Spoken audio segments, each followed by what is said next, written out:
श्रीराम समर्थ. श्री गणेशाला, शारदेला, समर्थ सद्गुरूंना वंदन करून क्षणभर नामस्मरण करू. श्रीमद देवी भागवत सारामृत कथेचे श्रवण करू. ओम ऐं ह्रीं क्लीं चामुंडाय विच्चे. ओम ऐं ह्रीं क्लीं चामुंडाय विच्चे. ओम ऐं ह्रीं क्लीं चामुंडाय विच्चे. ओम ऐं ह्रीं क्लीं चामुंडाय विच्चे. जगदंबा माता की जय. सर्वमंगल मांगल्ये शिवे सर्वार्थ साधिके शरण्ये त्र्यंबके गौरी नारायणी नमोस्तुते. श्रोते हो नमस्कार. श्रोते हो, सुतांची स्वारी शौनकादिक मुनींना, महर्षी व्यासांची स्वारी जन्मेजयाला सांगत होती. जन्मेजया, ज्या वेळेला शची आणि इंद्र यांची भेट झाली त्यावेळेला ताम वीक्ष विपुला पांगीम रह शोक समन्विताम आखंडल प्रियां भार्यां विस्मितश्चाब्रवीत तदा. इंद्राने शचीला आलेलं पाहिलं. इंद्राला आश्चर्य वाटलं. इंद्राने विचारलं, प्रिये, तू इथे कशी काय आली आणि माझा ठाव ठिकाणा तुला कुणी सांगितला? त्यावेळेला शची म्हणाली, देवदेव्या प्रसादेन ज्ञातोऽस्यद्य भवानिह पुनस्तस्याः प्रसादेन प्राप्तास्मि त्वां दिवस्पते नहुषो नाम राजर्षि स्थापितो भवदासने. शची म्हणाली, अहो अहो, देवीच्या चरणांच्या सेवेमुळे आणि देवीच्या चरणकमलांच्या प्रसादामुळे मला हे कळलंय आणि तिच्याच कृपेने मी इथपर्यंत आली आहे.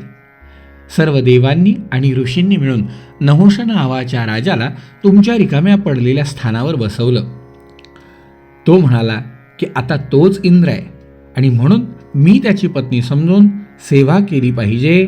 तो सतत हीच मागणी करतोय. हे शत्रुनाशना, आता मला असं सांगा की मी अबला त्याचा प्रतिकार कसा काय करू शकणार? मी ते सहन तरी कसं करू शकणार? तुम्ही इथे आले हो, पण मग माझं काय? राजा, हे ऐकल्यावर इंद्र खिन्न झाला. तो म्हणाला, तू सांगितलंस ते खरं आहे, पण सध्या मी अनुकूल वेळ येण्याची वाट पाहतोय. तरी तू मन घट्ट कर आणि काळाची वाट पाहत कसे तरी दिवस काढ, नक्कीच चांगलं होईल. राजा, इंद्राचं हे बोलणं ऐकलं. तिचं मन खिन्न झालं. ती म्हणाली, तुम्ही म्हणताय बरोबर आहे, पण मला सांगा, मी तिथे कशी राहणार? तो पापी तर सत्तेचा मद चढल्यामुळे आणि वर त्याला मिळाल्यामुळे मला वश केल्याशिवाय सोडणार नाही. सर्व देव मुनी त्याच्या भीतीने मला तर त्याच्या स्वाधीन होण्यासाठी आग्रह करताय आणि बृहस्पती स्वतः विप्र असल्यामुळे ते निर्बल आहेत. म्हणून देवांच्या विरुद्ध जाऊन माझं रक्षण कसं करू शकतील? खरोखरच माझी अवस्था फार बिकट झाली आहे. मी कुणी कुलटा नाही, मी पतिव्रता आहे, पण अबला स्त्री असल्यामुळे नेहमी पुरुषाच्या आधारानेच मला राहावं लागतंय. आणि एक लक्षात घ्या, विधातासुद्धा प्रतिकूल आहे. मग मी माझ्या पातिव्रत्याचं रक्षण कसं करू? माझ्या ध्यानी मनी तुमच्याशिवाय कुणीच नाही. माझ्या दुःखापासून तिथे सोडविणारही कुणी मला दिसत नाही. आता काहीतरी पर्याय तुम्ही काढा. राजा, तेव्हा इंद्र तिला म्हणाला, हे बघ, मला एक उत्तम मार्ग सुचलाय. त्याप्रमाणे जर वागशील तर तुझं चारित्र्य निश्चित सुरक्षित राहील. परक्याच्या आश्रयाला राहणारी स्त्री पतिव्रता राहू शकत नाही. जरी तिने कितीही प्रयत्न केले तरी कामवासना तिच्या चंचल मनाला भुलवते आणि कुमार्गावर नेते. स्त्रीसाठी चारित्र्य ही एकच गोष्ट तिला पापापासून वाचवते. तू धीर धरून चारित्र्य सांभाळून राहा आणि निश्चित त्याचा जो प्रयत्न तू करशील, नक्की तुझं रक्षण होईल. आणि समज जर तो दुर्बुद्धी काही सामर्थ्य वापरून प्रयत्न करील तरी मी आता तुला जे सांगणार आहे तसं तू कर. त्याला एकट्यानेच भेटून सांग की तुम्ही जर ऋषी वाहत असलेल्या वाहनात बसून माझ्या घरी याल तर मी आनंदाने आणि खुशीने तुमच्या स्वाधीन होईल. म्हणजे काय करायचं आहे तर ऋषींनी पालखी वाहायची आणि तो त्या पालखीत बसला पाहिजे आणि तो नक्कीच करेल. मग तो कामांध राजा रथाला किंवा पालखीला ऋषींना जोडेल.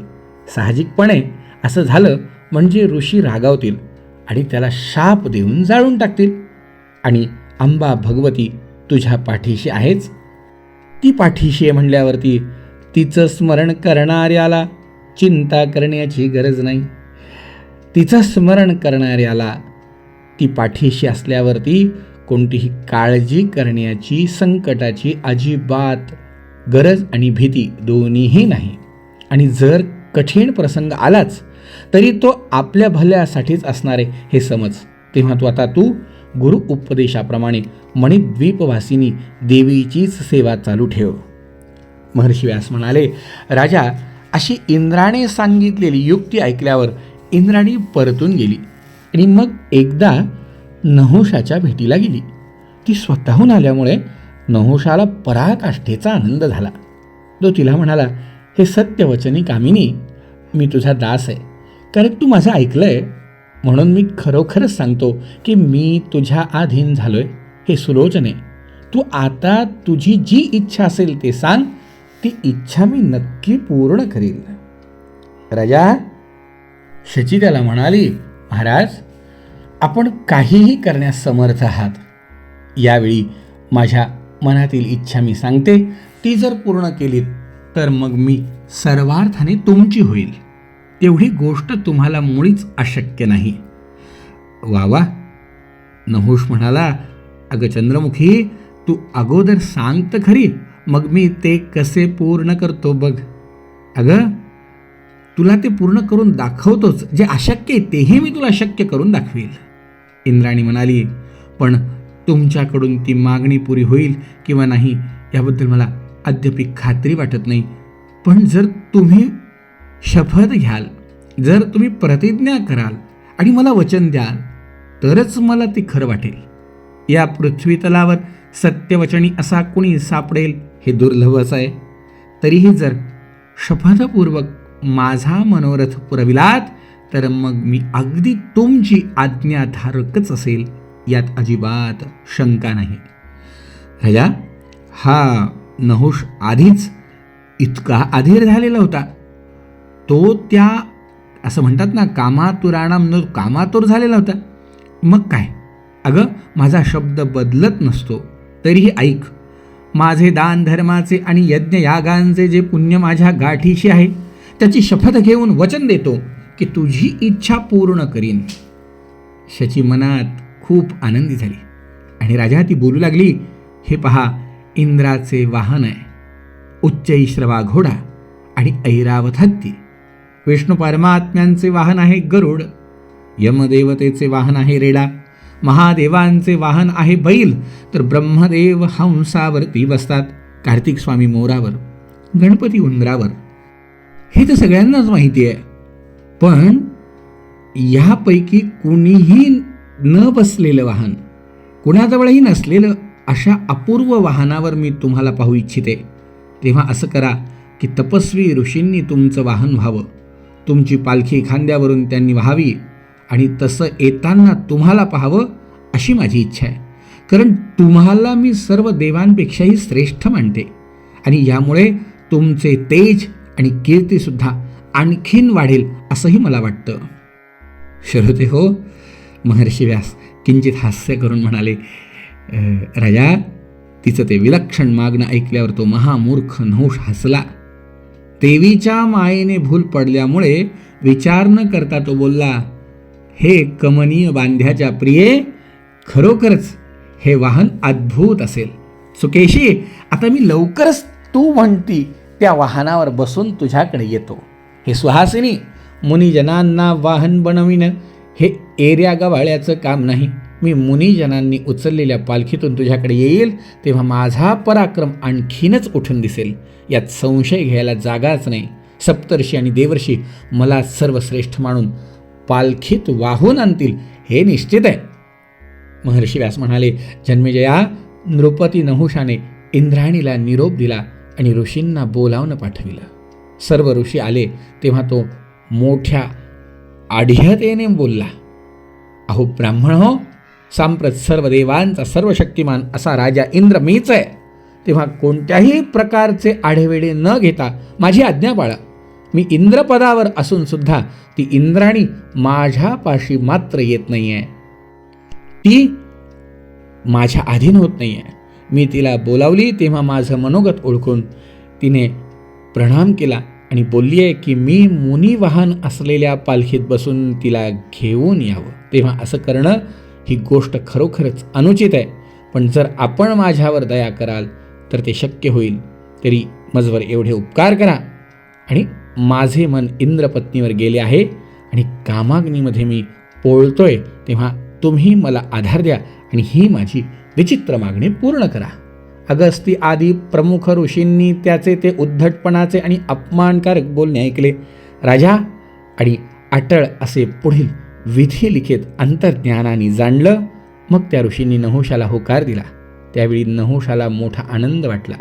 तात्काळ त्याने पालखी आणली. ऋषींनी पालखी उचलली आणि ते निघाले. पण सवय नसल्यामुळे ते मंद मंद गतीने चालत होते. नहुष मधून मधून त्यांना सर्प सर्प अर्थात लवकर चला लवकर चला असं म्हणत होता. इंद्राणी त्या सगळ्या गोष्टींकडे बघत होती. इंद्राणीसाठी तो उतावळ झाला होता. त्याने मुनींचा मस्तकावर लाथ मारली आणि चाबूक मारून पुन्हा सर्प सर्प असं म्हणून ओरडला. आणि राजा हे त्याचं कृत्य.